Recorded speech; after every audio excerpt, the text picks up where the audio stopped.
Assalamualaikum warahmatullahi wabarakatuh. Innal hamdalillah nahmaduhu wa nasta'inuhu wa nastaghfiruh wa na'udzu billahi min syururi anfusina wa min sayyiati a'malina. May yahdihillahu fala mudhillalah wa may yudlil fala hadiyalah. Asyhadu an la ilaha illallah wa asyhadu anna Muhammadan abduhu wa rasuluh la nabiyya ba'da. Allahumma salli wa sallim ala nabiyyina Muhammad sallallahu alaihi wasallam wa ala alihi wa sahbihi wa man sara ala nahjihi ila yaumiddin, amma ba'd. Ayo ikhwah, pelajaran akhlak pada pagi ini adalah tentang izzah, al-izzah. Apa makna izzah? Bismillahirrahmanirrahim. Izzah itu secara bahasa khilafadzul, lawan kata dari hina. Ya, kalau hina itu di bawah, izzah itu di atas, berarti mulia.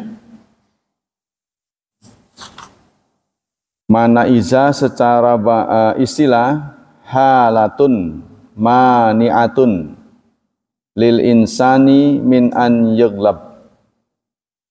Suatu sikap ya yang dimiliki manusia yang tidak terkalahkan. Enggak kalahan. Itu namanya izzah. Dalam istilah ya. Beda izzah dengan syaraf. Karena ada syaraf. Syaraf itu mulia, izzah juga mulia. Cuma izzah ini tatadaman mana ghalaba wal imtina, mengandung makna menang setelah bertanding. Nah, itu izzah. Kalau syaraf ya mulia saja gitu. Ya, jadi setelah bertanding menang. Itu namanya izzah. Pentingnya izzah. Al-izzah wal iman sinwani la yaftariqan. Izzah dan iman itu dua hal yang menyatu. Iman dan izzah. Kalau bahasa kita itu apa ya izzah itu? Menangan, keren, bergengsi. Nah, menurut informasi ini, iman dan izzah itu dua hal yang menyatu. Jadi orang beriman itu menang. Orang beriman itu mulia. Orang beriman itu keren. Apa itu sudah dirasakan oleh kita? Ya, kita beriman ini merasa keren nggak? Oh, kelihatannya kita malah males, lemes. Gitu kan? Kayaknya nggak punya daya tawar gitu. Malu gitu. Nah, padahal seharusnya tidak. Seharusnya tidak. Nah, ini menurut informasi Allah ya, dalam surat Al-Munafiqun, surat ke-62 ya. Surat ke-62 ayat 8. Walillahil izzatu wali rasulihi walil mu'minin. Walakinnal munafiqina la ya'lamun. Milik Allah la izzah. Keren, kuat, menangan itu milik Allah. Bukan milik Allah saja, wali rasulihi, bagi rasulnya. Walil mu'minin, dan orang mukmin. Ya. Jadi kita punya daya tawar ketika tanding menang. Pasti kan kita punya mukjizat gitu kan. Kalau dalam bahasa Rasul ada keistimewaan yang tidak dimiliki oleh orang yang tidak beriman. Sehingga kita menangan. Dalam hal apa saja kita menang. Bukan saja dalam akhirat, tapi dunia. Tapi kenyataannya gimana? Oh, kita menjadi bangsa yang kita peringati hari ini sudah berusia 78 tahun. Negara kita ini. Ya, kalau diwujudkan dalam orang, manusia, 78 udah cukup pengalaman. Ya, 78 tahun. Kapan mau menangnya gitu. Udah 78. Ini namanya refleksi ya. kemerdekaan. Ya, nggak punya bargaining ya? Iya, nggak punya bargaining. Maksud saya, pikiran sederhana saya, ya mudah-mudahan salah pikiran saya. Apa nggak bisa sih jago-jagonya orang Indonesia dikumpulin? Terus apa kekurangan kita, apa kelebihan kita, lalu kita ukur, daya ukurnya apa itu? Satuan ukurnya apa? Apa ini diukur dengan negara yang bahagia? Ya, negara yang berhasil itu negara yang warganya bahagia. Kekurangannya apa gitu loh. Kita ini kekurangan. Lalu diserukan pokok-pokok yang harus kita penuhi. Apa itu? Padahal ada ketika tanding negara bahagia mana yang paling bahagia, Indonesia menempati urutan 150 sekian apa gitu. Jauh sekali gitu. Jadi negara yang paling bahagia itu setelah diteliti, mereka apa ya, malu kalau berbohong. Bukan karena katanya, bukan karena kualitas pendidikannya, bukan. Jadi ternyata warganya juga ya ada yang terdidik, ada yang enggak gitu. Maksudnya pendidikan formalnya ada yang tinggi, ada yang rendah. Tapi satu hal, mereka malu berbohong. Itu salah satu sifatnya gitu ya, sehingga bahagia dia, bahagia. Jadi nggak mau nyusahin orang. Sebenarnya konsep-konsep ini semua ada dalam Islam. Ketika seseorang untuk mencapai gelar doktor ya dari dunia kedokteran diteliti, kenapa negara-negara dengan warga yang usianya panjang itu, apa sebabnya mereka kok bisa berusia panjang? Apa penyebabnya? Nah, antara lain karena bahagia. Karena dia hatinya bahagia. Nah, karena sekarang diteliti kenapa bahagia? Itu kan. Salah satunya adalah husnudzon. Berprasangka baik. Walaupun kita tahu semua orang pasti akan mengalami takdir yang tidak selalu baik. Tidak selalu nyaman. Kan takdir ada yang nyaman, ada yang tidak. Kalau yang nyaman mah semua bisa terima. Namanya mulaim. Takdir ada yang mulaim. Kepengen pinter, dikasih pinter. Pengen kaya, dikasih kaya. Kepengen lancar, dikasih lancar. Pengen sehat, dikasih sehat. Tapi kalau kita menghadapi takdir yang muklim, yang menyakitkan. Pengen pinter, bodoh nggak ketulungan. Ya. Kepengen kaya, ngusruk malah, bangkrut. Kepengen sehat, sakit-sakitan. Nah ini, ketika menghadapi takdir yang nggak nyaman ini, nah kita diuji benar. Apa penyebabnya? Apakah berarti Allah memihak pada orang yang berhasil dan tidak memihak pada kita? Apa memang kita seharusnya begini? Artinya menjadi orang mukmin itu apa? Apa selalu harus kena musibah gitu? Apa harus selalu menyakitkan? Tidak. Karena dunia ini hanya bisa dinikmati sifat kasih sayang Allah Rahman itu dengan ilmu. Nah, Islam itu nggak tanggung-tanggung ya.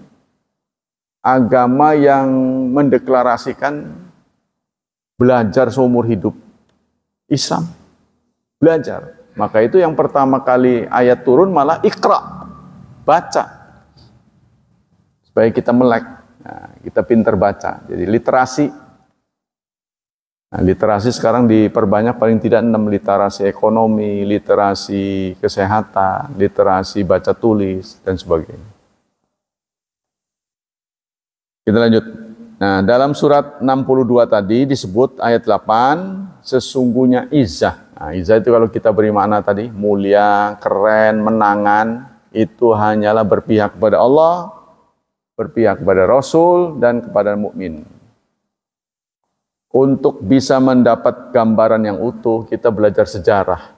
Bagaimana dunia yang begitu gelap, dalam lumpur, biadab, yang dikenal dengan jahiliyah. Ya, setelah didatangi Nabi Muhammad, menjadi terang benderang dalam waktu pendek, 23 tahun. Nah, keberadaan Rasul itu 23 tahun. bisa terang benderang.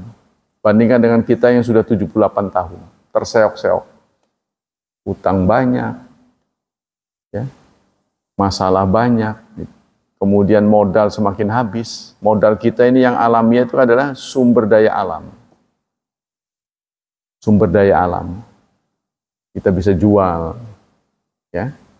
Ada yang spesialis Indonesia itu kayu gaharu. Modalnya cuma nanam aja. Oh, itu terkenal, ya. Merupakan kayu dengan harga paling mahal. Serbuknya aja mahalnya bukan main. Sekilonya bisa ratusan juta. Di Arab cuma dibakar buat pewangi. Apa nggak keren? Di sini kan mahal sekali. Nah, itu kenapa bisa begitu? Ya, potensi ekonomi harusnya ahli-ahli duduk. Tuh, seperti kita sekarang sudah menghadapi kekeringan. Bagaimana tuh tanaman-tanaman pada mati, udara tercemar, ini kan akan mengganggu kesehatan. Ini harus segera diatasi. Contohnya di daerah-daerah yang kering. Ya alhamdulillah Cilegon sih masih basah. Sawah-sawahnya tuh yang di dekat tol itu masih kelihatan hijau royo-royo. Tempat lain udah kering kerontang. Alhamdulillah ya. Kita kembali ke sini. Wal izza tantuju an ma'rifatil insan li nafsi. Izza akan diperoleh karena seseorang ma'rifat. Kenal betul terhadap dirinya, lingkungannya, potensinya ada. Jadi kalau kita mau maju, kita harus tahu kekurangan dan kelebihan kita. Yang kurang diperbaiki, yang lebih ditingkatkan. Bisa nggak itu di skalanya itu diperbesar menjadi skala bangsa. Semua yang pintar duduk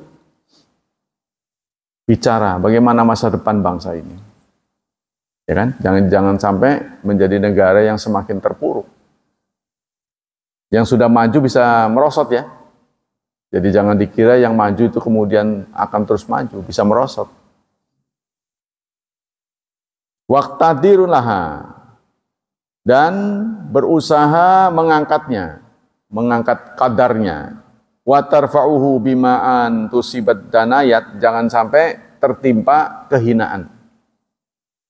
Au tusabba biha au takhna'a li ghairillah azza wajal, atau kita tunduk kepada selain Allah. Nah, ini jangan sampai ya. Wal izza fil Islam al hanif yastashiru ad-dakhil fil Islam bi mujarradi nutqi li syahadatain.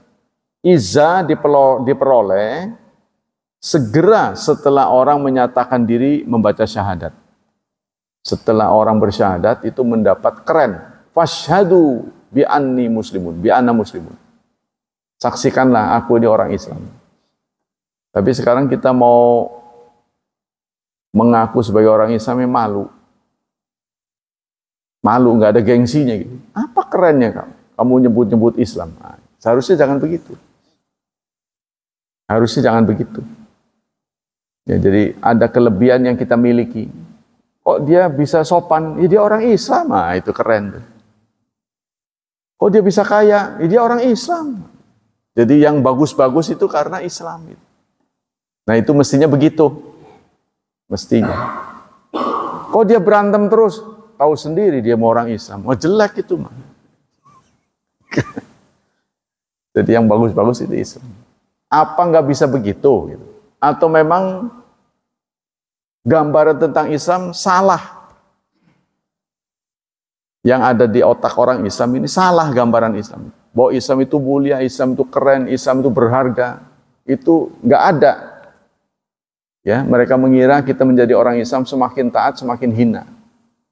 Semakin tidak keren, semakin loyo, semakin tidak bernilai. Semakin tidak punya daya tawar. Apa begitu? Wa mimma yudhiru fadilata hadhihi sifah wa maziyatuha anna Allah qad tusamma bi fi kitabi fasumna al-aziz. Saking pentingnya izzah, maka Allah menamakan dirinya dengan Al-Aziz. Salah satu Asmaul Husna adalah Aziz. Aziz itu tidak terkalahkan. Tapi dibuktikan dalam sejarah begitu. Begitu hadir orang Islam, langsung terang tempat itu. Tadinya gelap. Bisa nggak sih kita begitu? Nah, itu ya yang jadi persoalan. Wa qala Ghazali, Imam Ghazali mengatakan al-aziz wal khatir alladzi yaqilu wujudu mislihi. Yang namanya aziz itu suatu sifat, ya, suatu sifat yang jarang dimiliki yang lain. Tuh, berarti keistimewaan. Begitu juga dalam sebuah doa, surat Ali Imran ayat 26, kita berdoa, Qul, ini perintah Allah kepada Nabi Muhammad, katakan, Allahumma malikal mulki, ya Tuhan, raja di raja, tu'til mulka man tasya, engkau memberikan kekuasaan kepada siapa yang dikehendaki, wa tanzi'ul mulka mimman tasya, dan engkau mencabut kekuasaan dari orang yang engkau kehendaki. Wa tu'izzu, dan engkau memberikan izzah, ya, memberikan kemuliaan, memberikan gengsi kepada siapa yang engkau kehendaki, dan engkau menghinakan siapa yang engkau kehendaki. Biyadikal khair, di tanganmu lah kebaikan. Innaka ala kulli syai'in qadir. Sesungguhnya engkau atas segala sesuatu qadirun, maha kuasa. Wa huwal mu'iz ala hakiki. Nah, itu ya ayat-ayatnya. Nah, sekarang imbauan-imbauan untuk meraih izah dalam ayat Quran maupun hadis. Lam yaftah kitabullah azza wajal yabutsu fi qalbil mu'min wa ruhihi hadza syur azim. Banyak sekali ayat-ayat yang mengimbau kita untuk meraih izah. Nah, dalam surat Sad, surat ke-38 ya, ayat 82. Saat tukang-tukang sihir melawan Nabi Musa. Ya. Sebelum pertandingan, tukang sihir itu mengatakan, wa qalu, mereka berkata, bi izzati Fir'aun, dengan izah Fir'aun, dengan gengsinya Fir'aun, inna lanahnul ghalibun, sungguh kami akan menang. Begitu kata-kata yang dilontarkan oleh tukang sihir Fir'aun melawan Nabi Musa.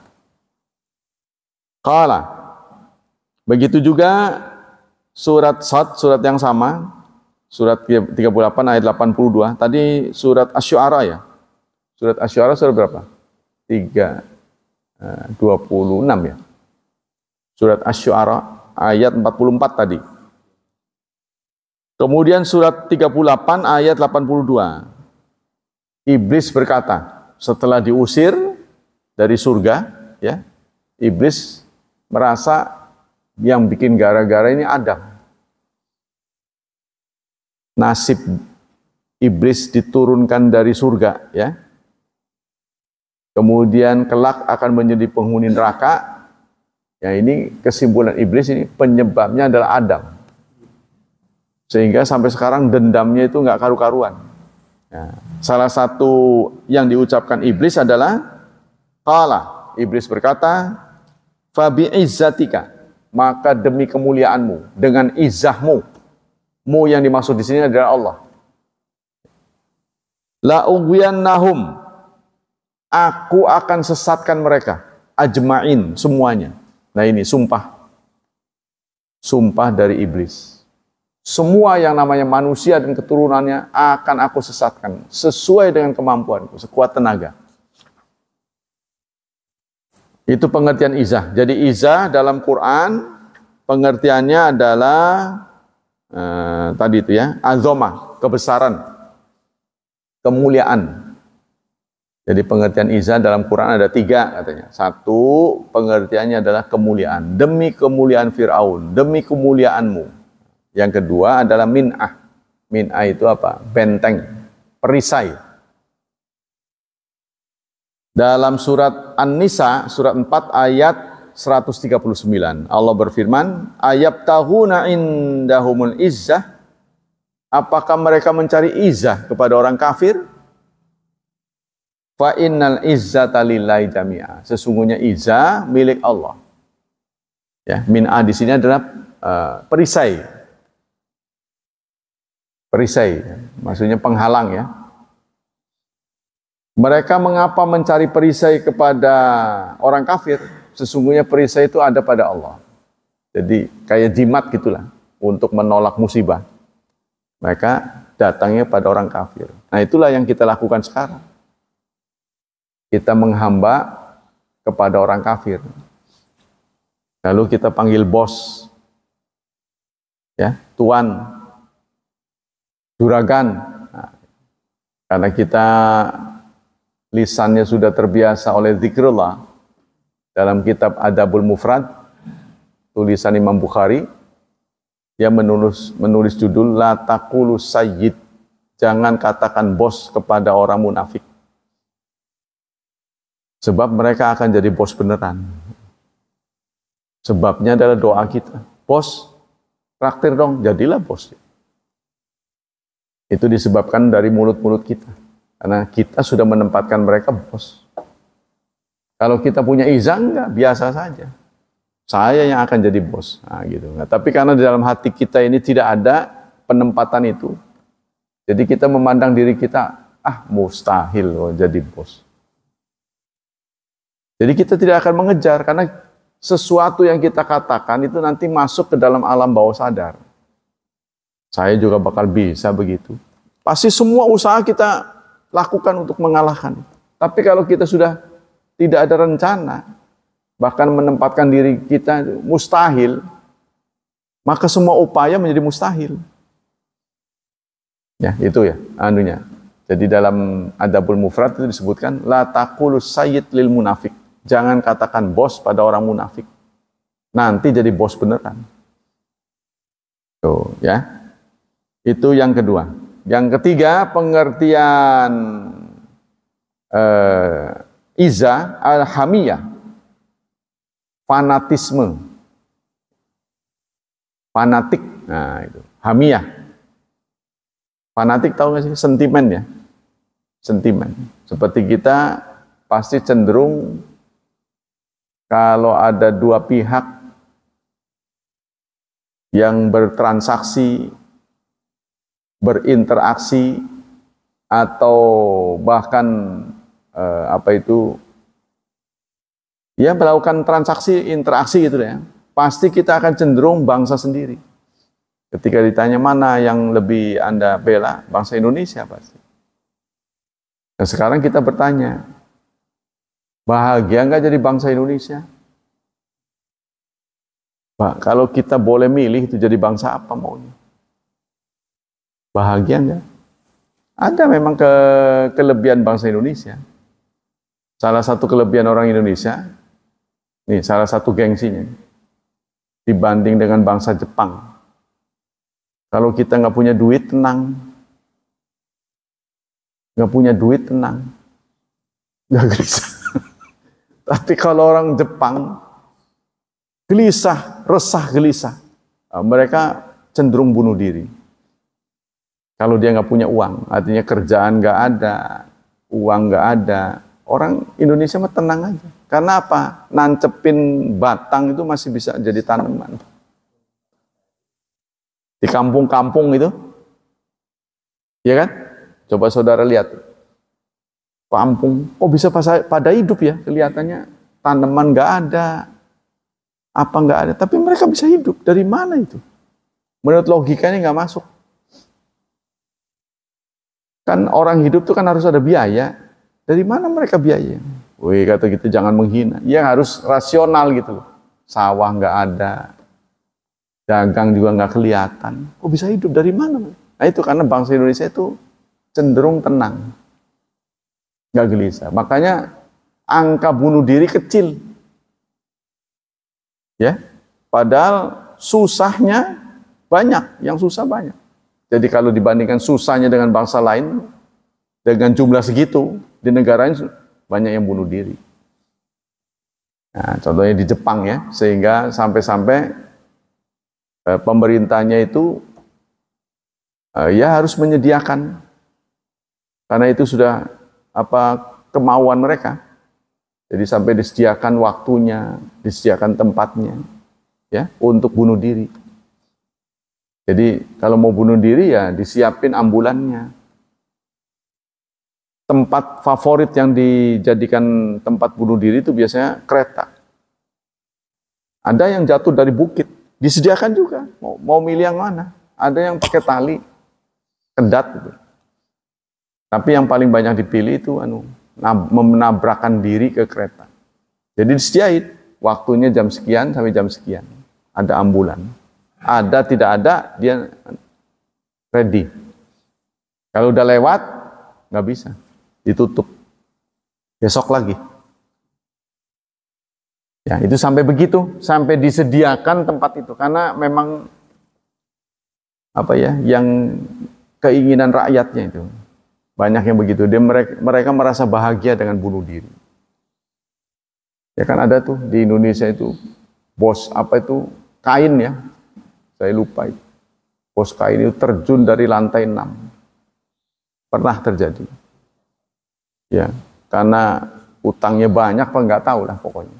Pokoknya itu setelah diteliti itu karena bunuh diri. Nggak sedikit begitu. Nah, dalam Islam sekarang jarang kita dapati orang bunuh diri. Karena apa? Ada ayat-ayat yang melarang. Wala taqtulu anfusakum. Jangan kau bunuh diri. Innahu bikum rahimah. Allah Maha Penyayang. Lihatlah masa depanmu. Bunuh diri tidak akan menyelesaikan masalah. Apa kamu ngutang dengan bunuh diri akan lunas hutangmu? Kan nggak lunas. Nah ini ya. Jadi 3 makna yang kita dapati dalam Quran. Nah, bagaimana dengan hadis Rasulullah? An Tamimid Dari radhiyallahu anhu qala Rasulullah sallallahu alaihi wasallam, la yablughanna hadzal amra ma balagha laila wan nahar wala yatraqallah baita madar wala wabar ila adkhalallahu hadzal din bi izzi azizin aw bi dzulli dzalin izzan yu'izzallahu bil islam wa dzullan yudhillallahu bil kufra.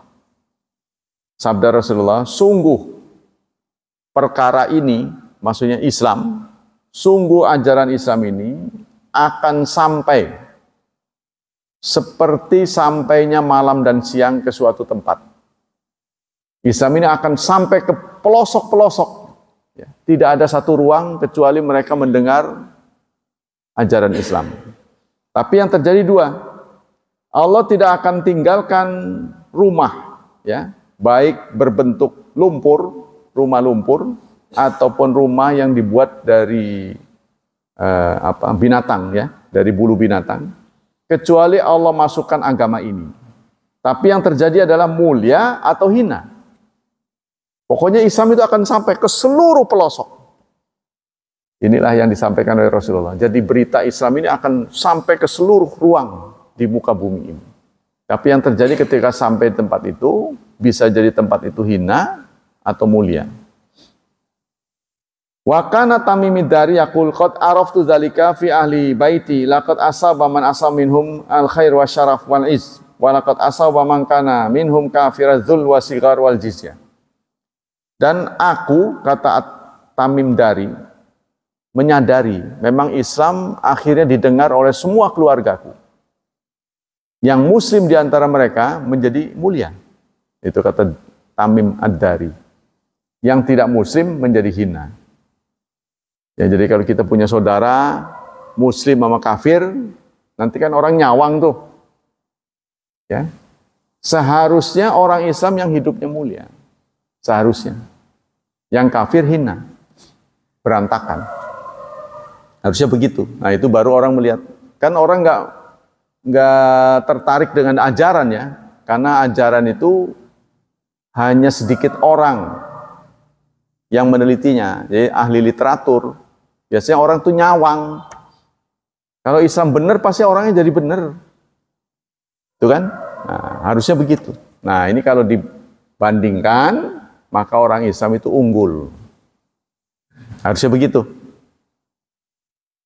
Dari Miqdad bin Aswad radhiyallahu an, qal sami'tu Rasulullah sallallahu alaihi wasallam, aku mendengar Rasulullah bersabda, kata Miqdad bin Aswad, la yabqa ala dhuhril ardi baitu madar wala wabar illa adkhalallah kalimatal Islam bi izi aziz au dzulin dzalil imma yu'izumullah fayaj'alu fi anmi ahliya au yuzilluhum fayadinuna laha.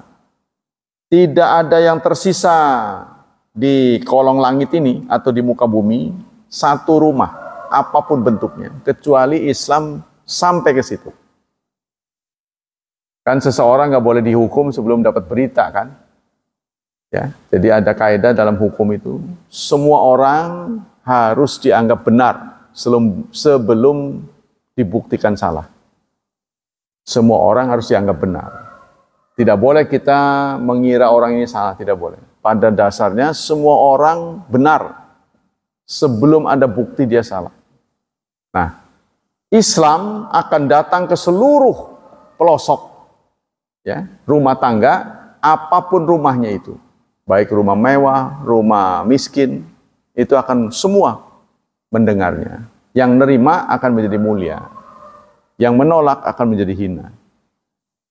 Tuh katanya begitu ya. Sehingga pantas Allah menakdirkan ada kiamat. Kalau semua udah selesai, semua udah dengar, ya, maka Allah memberikan kemerdekaan untuk memilih. Ini Islam, ini bukan Islam. Apa program-programnya, apa ajaran-ajarannya? Setelah dia periksa, oh cocok dia masuk Islam. Menurut dia, benar sih benar, tapi saya nggak mau, dia akan hina. Wa fil hadis yubashiru Rasulullah SAW bi'izi hadzal-din. Pada hadis ini Rasulullah memberi kabar bahwa Islam itu agama yang mulia, wa tamkinu fil ardh, dan akan tamkin. Tamkin itu istilahnya akan mengendap di bumi, akan menjadi kuat. Ibarat tanaman itu akan mengakar dan tumbuh luar biasa besarnya. Islam akan begitu pada akhirnya. Sekarang kita masih urutan kedua. Ya. Kita menjadi urutan kedua pemeluk terbesar di dunia. Itu akan semakin besar, semakin besar. Ini yang penting menurut saya, Islam ini ajarannya sungguhnya warna-warni, dinamis sebenarnya. Rasulullah, Allah Subhanahu wa taala menakdirkan kita ada ruang-ruang yang tidak diisi. Artinya Allah tidak intervensi, semuanya diatur. Untuk apa? Untuk memberi ruang ijtihad. Wah, ini nggak ada, jadi akal berperanan, jadi maju. Ya, bagaimana dulu penguasaan kita terhadap seni, bangunan-bangunan lama itu mozaiknya sangat baik sekali. Kalau kita saksikan, padahal usia sudah ribuan tahun. Penguasaan orang Islam terhadap ilmu itu sangat tinggi. Ya, jadi kalau tidak ada andil orang Islam, kemajuan dunia tidak akan sehebat ini. Tapi kemudian kita mandek. Siapa yang bikin mandek? Ajaran-ajaran yang membelokkan yang benar. Contohnya tasawuf. Karena cenderung menyepi dia, nggak mau tampil di keramaian. Ya, jadi singkatnya dia tidak ingin berpartisipasi akhirnya. Dengan alasan ingin mendekat pada Allah, dia nggak ngurus orang. Dia menyepi. Saya mau mendekatkan diri. Kan itu dulu pernah diajukan oleh sahabat. Sepulang dari perang, ya, Rasulullah dan sahabat itu melintasi tempat yang sangat mewah, sangat nyaman, sangat subur. Lalu mereka di antara sahabat minta, ya Rasulullah, perkenankan saya tinggal di sini, mau tak garap ini. Luar biasa subur nih, tak garap. Nanti hasilnya saya store buat Anda untuk perjuangan. Apa kata Rasulullah? Anda kalau sudah semuanya berniat begitu, maka kemuliaan akan hilang. Ya, maksudnya di dalam agama nih. Kalau kita kemudian ahli-ahli agama ini malas, udahlah malas lah, terlalu banyak rusuh, paleng gitu kan, ngurusin orang. Ya sudah, kalau kita sudah mundur dari gelanggang, maka gelanggang akan diisi oleh yang lain. Yang kemudian kita akan sesali. Kita lanjutkan. Wa arsala Rasulullah sallallahu alaihi wasallam ila Uyainah bin Hisan bin Hudzaifah wal Harits bin Auf bin Abi Haritha raisa Ghatfan fa atahuma sulusa samari Madinah. Wa jaratil murawadah fi dzalika wa lam yatimul amra fa dzakara dzalika Rasulullah sallam li Sa'ad bin Mu'ad wa Sa'ad bin Ubadah faqala ya Rasulullah asyai'un amarakallahu bi fala buddalana minhu. Am syai'un tuhibbu fanasna'u am syai'un tasna'u lana? Qala bal syai'un asna'u lakum wallahu ma asna'u dzalika ila anni ra'aital arab qad ramatkum an kusin wahid. Faqala Sa'ad bin Mu'adz ya Rasulullah qad kunna nahnu wa haul qaum ala syirki billah wa hum la yutiqun an yaqulu minha samaratan ila. Wah, panjang sekali. Pendapat-pendapat ulama sekarang tentang izah. Bagaimana sikap-sikap ulama? Abdullah bin Amr mengatakan, iya kawa izzatal ghadab. Hati-hatilah ya dengan ghadab, dengan murka, marah. Jangan merasa keren dengan marah. Gitu. Maksudnya gerotnya gitu kan. Penampilannya kayak iya gitu loh. Ya. Sok anu gitu kan. Nah, tapi kekuatannya nggak ada. Nah ini diingatkan oleh Abdullah bin Amr. Hati-hatilah menampakkan kemarahan. Fayadhiruka ila dhullil i'tidhar. Nanti Anda akan menjadi hina karena harus minta maaf. Gengsinya jadi turun. Udah mengeluarkan tenaga, energi besar untuk marah. Kita pikir dengan begitu orang akan menganggap kita mulia. Ujung-ujungnya kita harus merendah, minta maaf. Kan derajat kita jadi turun. Ya, kita lebih baik jangan begitu, lebih baik gak usah marah. Artinya kita jangan panik. Ya, tapi sekali tanding kita menang. Kalau bakalnya nggak menang, lebih baik jangan tanding. Gitu. Jangan melawan kalau kira-kira nggak menang. Nah, kalau kita merasa yakin menang, baru melawan. Jadi yang ada adalah kemenangan demi kemenangan. Jangan ada kekalahan. Wakil Ali Hasan bin Ali radhiyallahu anhu fika azamah qala la bal fiya izzatullah. Hasan bin Ali pernah dikatakan kepadanya, Anda punya kemuliaan. Lalu Hasan bin Ali mengatakan, tidak, kemuliaan ini milik Allah. Ya, jadi kalau kita dipuji oleh orang secara berlebihan, kita menolak. Ya, semua kemuliaan yang saya terima adalah takdir Allah.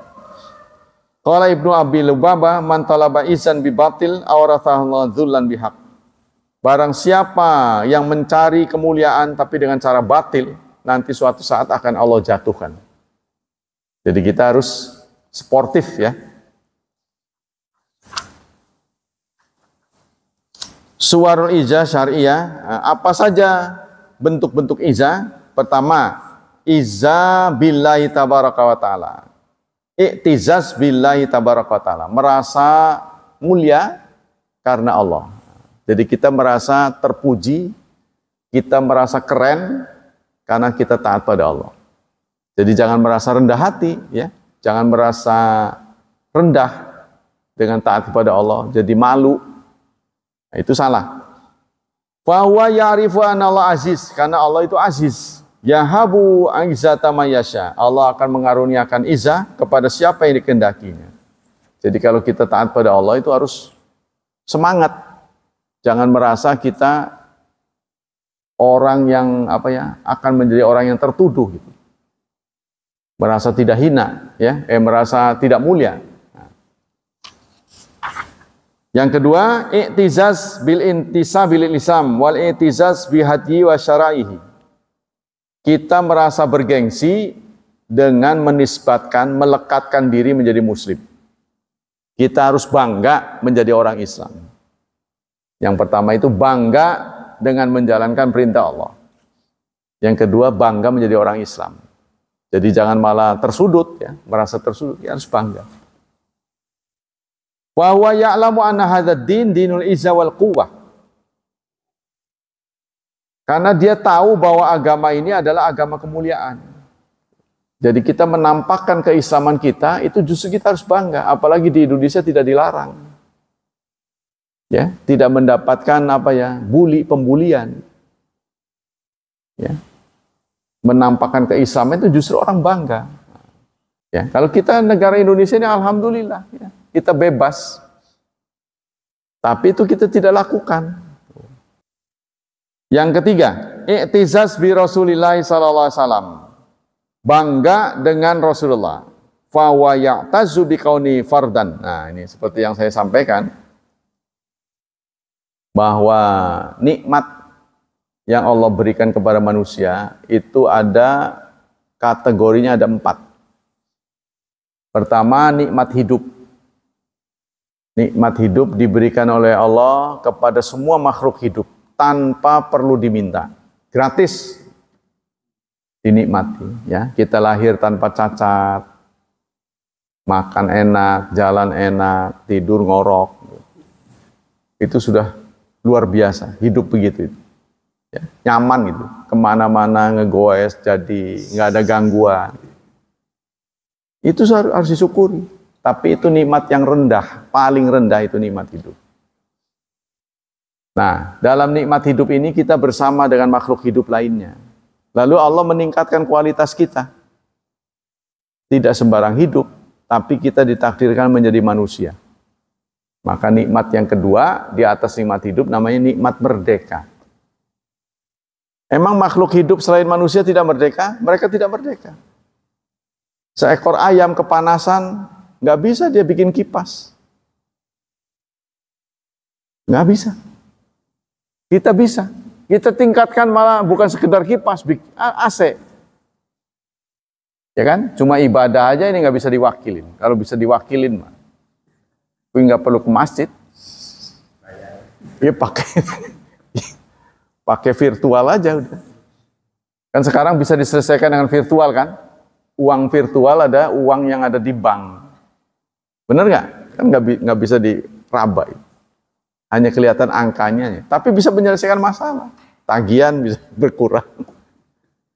Nggak ditagih kita. Ada tagihan-tagihan keluar bulanan tuh. Pakai virtual. Kita nggak perlu pegang uang. Setor ke dia. Angka kita berkurang. Tapi nggak ditagih kita. Itu baru di dunia. Apalagi alam gaib sana. Ya kan? Sebenarnya gaib itu sudah diperlihatkan itu. Jadi kita bisa jual beli walaupun kita nggak ketemu penjualnya. Virtual, tahu-tahu paket. Nah, begitu. Itu kita diberi kemerdekaan. Jadi nikmat pertama paling rendah, ada 4 semuanya. Nikmat hidup. Kita bersama dengan makhluk hidup, sama, diberi gratis. Yang kedua, naik pangkat kita. Tidak semua makhluk hidup, yaitu merdeka. Ya, dengan kemerdekaan inilah kita bisa merubah nasib kita. Merdeka, untuk menunjang merdeka, manusia diberi ilmu, diberi akal dan rasa. Diberi akal dan rasa. Kalau hewan tidak diberi. Diberi akal, kita kembangkan akal, kita menerima takdir, nggak bisa terbang. Kita nggak bisa terbang, tapi kita bisa menerbangkan besi. Dan terbang berjemaah. Tuh, kalau burung kan masing-masing, cuman berjemaah aja begitu. Kalau yang satunya tidur kan nggak ikut kan. Tapi kalau kita tidur bisa terbang, yaitu di pesawat itu. Mau tidur mau apa, nanti Anda bareng sampai. Ya kan? Kalau burung kan harus gerombolan memang, tapi harus aktif. Kalau dia capek, udah nggak bisa bareng. Kalau kita kan nggak. Kita tidak diberi sirip, mikir. Bisa bikin kapal. Angkutannya ratusan ton. Bayangin itu. Memindahkan barang dari satu negara ke negara lain itu berjumlahnya ratusan ton. Minyak, barang. Itu barang bisa diperoleh murah itu dengan kapal. Ya, nggak tanggung-tanggung. Nah itulah. Itu kecerdasan manusia. Begitu juga yang lain. Bahkan kita bisa berhubungan walaupun dipisahkan oleh jarak yang begitu jauh. Kita bisa menyaksikan pertandingan di ujung sana padahal kita di sini. Live, on time. Itu kan luar biasa kan? Nah, itulah karena nikmat kemerdekaan. Nikmat merdeka diberikan kepada semua manusia. Kita udah dapat 2 tuh. Dinaikin lagi derajat kita. Ya, di atas nikmat merdeka adalah nikmat hidayah. Nikmat mendapatkan hidayah. Nah, hidayah ini tidak diberikan kepada semua manusia, tapi manusia pilihan. Yang dipilih kita, yang nggak ganteng, nggak kaya, nggak kuasa. Allah bisa memberikan pada orang-orang itu, bisa. Bahkan paman Nabi sekalipun tidak dibagi hidayah. Abu Thalib yang cukup banyak peranannya dalam menolong Rasulullah dan sahabat, tidak diberi. Turun ayat, Rasulullah sangat terpukul ya. Padahal da'inya da'i yang terbaik di dunia, yaitu Rasulullah. Yang mendakwahkan Abu Thalib kan langsung Rasulullah. Turun ayat, innaka la tahdi man ahbabta, walakinnallaha yahdi may yasha. Engkau tidak bisa memberi hidayah kepada siapa yang kau sukai. Hidayah itu bukan hakmu. Walakinnallah, tetapi Allah. Seperti juga anak kita. Kita rajin ke masjid, anak kita disuruh bandel. Bukan nggak ngerti, dia ngerti. Sholat itu pahalanya sekian, ngerti dia. Tapi kenapa nggak mau hadir? Itulah faktor hidayah. Susah banget ya untuk menjalankan agama Islam, berat gitu kayaknya. Kalau bukan orang dapat hidayah itu kakinya seperti dibandulin besi. Berat banget. Udah tahu dia sholat berjamaah. Kadang-kadang terjadi pada teman kita. Dulu merajin, udah mau tamat malah males. Nah, ini salah, saudara. Karena Allah menilai husnul khatimah, akhir pungkasan. Mudah-mudahan nggak terjadi pada kita ya. Kita sekarang rajin, udah mau tamat hidupnya, malah malas di rumah terus. Salah. Sebab yang dinilai Allah itu akhirnya, bukan awalnya. Nah kita kan nggak tahu akhirnya kapan. Kalau dikasih tahu mah, kalau dikasih tahu apa saudara akan rajin, belum tentu. Tanpa dorongan dari Allah kita nggak akan rajin. Males sama juga. Karena itu ke masjid keuntungan finansialnya nggak ada. Keuntungan duniawi itu apa? Kecuali kita datang bawa sejadah, pulang bawa karpet kan lumayan. Habis karpet. Itu baru ada keuntungan. Kan kita berkunjung, datang nggak bawa apa-apa, pulang nggak bawa apa-apa. Ya kalau dipikirin itu ya. Makanya orang-orang yang nggak rajin sholat itu mengira kita ini kayak orang nggak pati beres ini. Datang ke satu tempat 5 kali sehari semalam, saudara.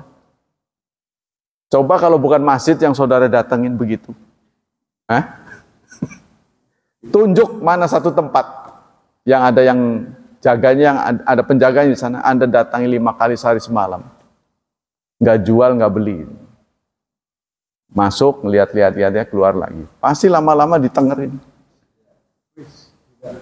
Iya, nggak waras. Makanya itulah mereka menuduh Rasulullah itu majnun. Karena mengajarkan gerak seperti ini. Ubah ibadah. Apa itu yang dia... Nah kalau di gereja itu apa nggak sama? Beda. Mereka kan seminggu sekali. Kita ini 5 kali sehari semalam. Minimal itu. Ya, kalau di gereja itu seminggu sekali. Dan keren-kerenan. Jadi supaya bergengsi dia pakai baju bagus. Sendalnya juga dibawa masuk. Ya kan? Dibawa masuk. Jadi nggak ada orang kehilangan sendal. Karena sendalnya dibawa masuk. Terus beda kelamin boleh dibawa. Oh, jadi orang boleh bawa pacar di sampingnya. Sambil dengerin khutbah pendeta. Kan itu sesuai itu dengan nafsu anak muda. Ya? Dia bisa bawa pacarnya ke gereja, dengerin pendeta, nyaman itu, nggak denger aja nggak apa-apa, yang penting berdua. Kalau orang Islam kan pisah, sono, sini, kan gitu. Nah ini keren-kerenan. Lagi pula laki-laki itu berbeda dengan perempuan. Kalau perempuan tuh keren-kerenan, keren-keren. Setiap ngumpul tuh pasti pengennya seragam mulu. Ya, laki-laki juga sering ngumpul, tapi nggak ada tuntut ini pakai seragam yuk. Jarang, kecuali menghadapi musuh ya. Takut hilang itu baru. Mau tanding masa seragamnya sama, nanti keliru kan? Nah, baru. Nah, itu. Jadi iktizaz nikmat merdeka itu nikmat kedua, lalu naik lagi nikmat hidayah. Hidayah ini diberikan kepada semua, tidak diberikan kepada semua manusia. Syaratnya untuk mendapat hidayah ini harus ada upaya menjemput. Nggak bisa orang di dalam ruangan saja tiba-tiba hidayah datang, nggak bisa.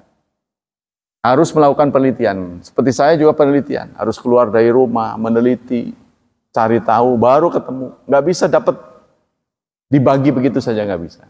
Jadi harus ada ijtihad. Sehingga Allah berfirman dalam surat 29 ayat 69. Walladzina jahadu fina lanahdiyannahum subulana. Orang-orang yang bekerja keras, berijtihadlah, ya. Jihad itu kan upaya optimal di jalan kami, baru kami beri petunjuk. Anak kita mau dapat petunjuk, biar bapaknya ustadz, kiai, nggak bakal dapat. Harus dia sendiri, nggak bisa diwakili. Harus berusaha. Nah inilah semangat anak muda sekarang itu terlalu banyak gangguan kayaknya. Kok males beragama ini? Males. Jadi di madrasah saja itu sampai-sampai sholat subuh aja sholat zuhur itu dijadwalkan. Jadi dipaksa murid-murid harus berjemaah. Padahal itu kan sebenarnya udah kewajiban yang melekat, nggak usah disuruh. Dipaksa sekalipun, hanya nama-nama yang ditugasi yang datang. Contohnya piket ini.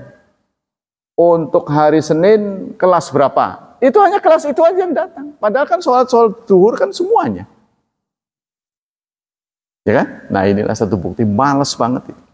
Jadi kalau faktor hidayah gitu ya, yang membuat malas. Nah, yang lebih tinggi dari hidayah itu adalah diutusnya Rasul.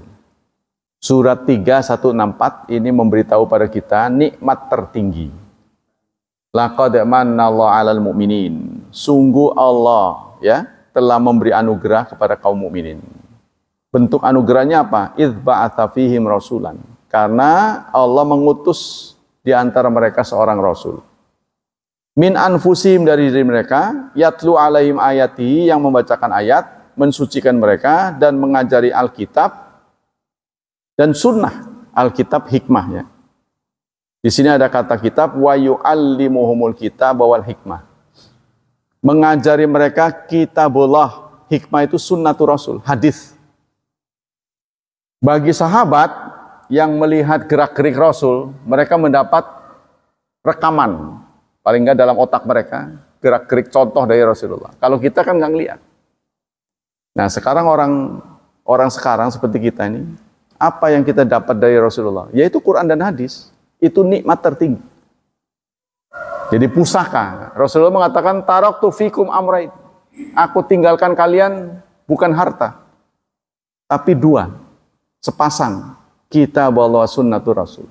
Jadi itu katanya hidayah apa? Nikmat tertinggi.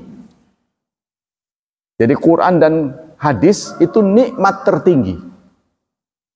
Nah, agar kita betul-betul merasakan nikmat tertinggi, maka kita harus belajar apa isinya dan mengamalkannya, baru kerasa tuh nikmat. Ya, kalau kita cuek aja, nggak peduli, ada Quran hadis sudah keluar semua, sudah habis.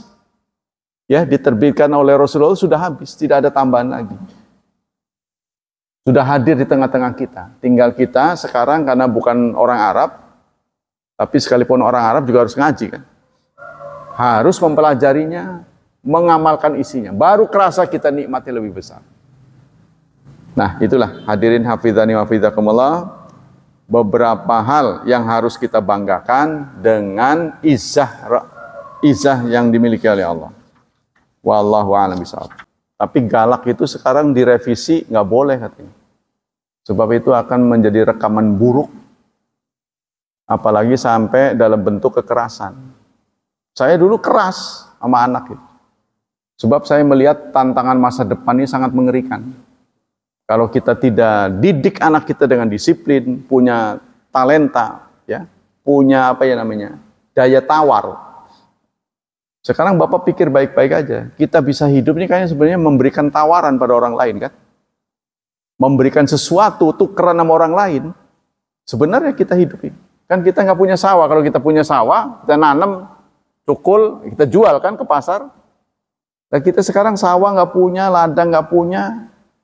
Apa yang kita bisa jasa? Kita bekerja ke sebuah perusahaan, kan kita jual keterampilan, kita jual tenaga, baru dia bayar. Kan begitu kan?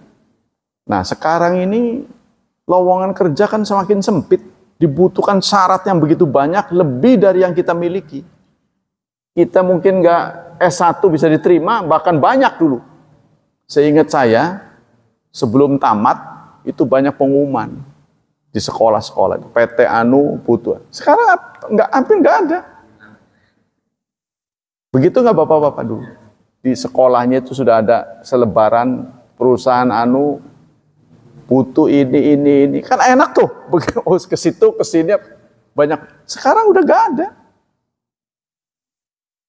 Nah, untuk bisa kerja orang tuh cari tahu sekarang. Dia cari-cari kemana, punya kenalan, itu baru bisa. Nggak ada di sekolahnya seperti dulu itu, seberayah lah singkatnya. Tinggal milih aja mau masuk mana. Nah, itu artinya tantangan anak kita ini semakin berat. Sehingga kita harus infus dia. Diinfus dengan talenta-talenta. Supaya dia nggak hina. Iya betul, saat kita masih hidup, kita bisa supply. Kita bisa supply kekurangan, kita bisa nasir. Nanti kalau kita kan tidak, nanti bakal hilang dari dunia ini. Ya, kita berganti tempat kan? Siapa yang menjamin mereka bisa terampil, menghidupi dirinya? Ini mengerikan sekali sekarang. Apalagi tempat-tempat ya, tantangan-tantangan untuk durhaka pada Allah banyak sekali. Di kota-kota besar. Salah satu tempat yang baik ya di tempat kita ini. Untuk mengakses apa ajaran Islam mudah. Di tempat lain nggak bisa begini. Mungkin sebelah aja Anda lihat tuh, musola sebelah atau musola yang lain sepi. Ya itu sangat, ini kebersamaan kita, bukan 1-2 orang saja, kebersamaan kita. Jadi menjaga situasi seperti ini, sebab ini akan menjadi stabilizer. Stabilizer. Orang-orang dibuat kering kerontang, kita nyaman, biasa-biasa aja. Di sana nggak kering Pak? Enggak. Nah itu kan suatu nikmat dari Allah. Nah tadi itu, kita harus syukuri. Ya, jangan sampai karena kemalasan kita untuk beribadah pada Allah, ya, membuat Allah murka. Nah kalau sudah murka, nggak ada yang bisa ngelawan. Nah ini harus kita diktekan pada anak-anak. Jadi kedekatan kita pada anak itu harus membuka komunikasi. Contohnya dalam acara bersama. Kalau dulu saya yang dikenang oleh anak-anak tuh saya beli papan tulis. Setiap maghrib saya menutup jadwal.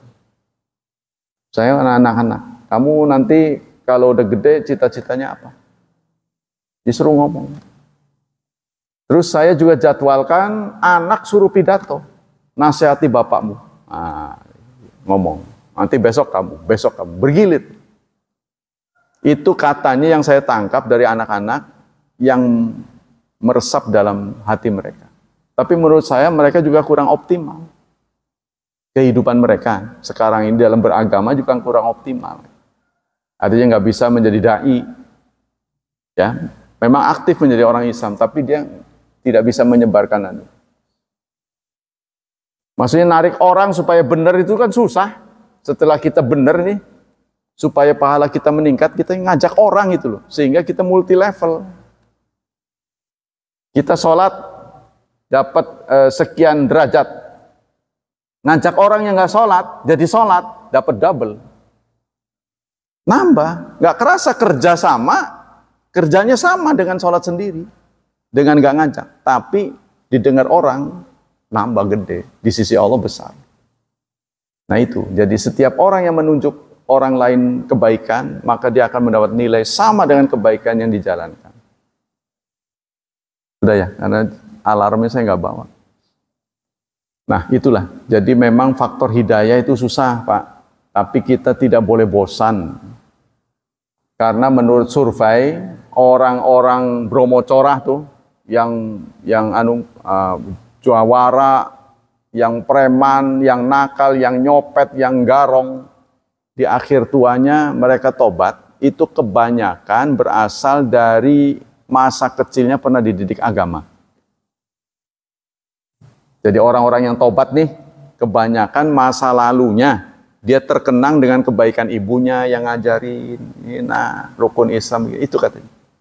Menurut penelitian. Jadi kita jangan mengira bahwa kebaikan kita mengajarkan anak itu sebagai sesuatu yang percuma, jangan. Kita tetap harus memberikan pendekatan kasih sayang. Jadi kita mengajari mereka itu jangan galak. Ini demimu, ya, demi masa depanmu. Pesan. Sebagaimana Nabi Yakub juga pesan pada anaknya kan.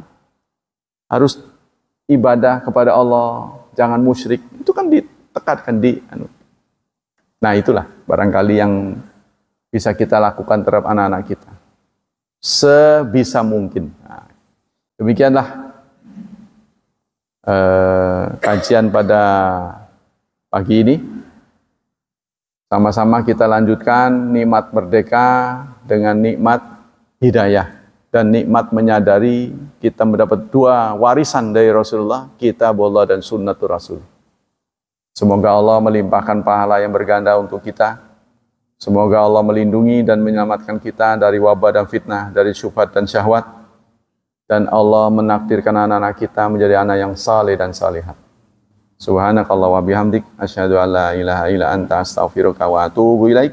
Wassalamualaikum warahmatullahi wabarakatuh.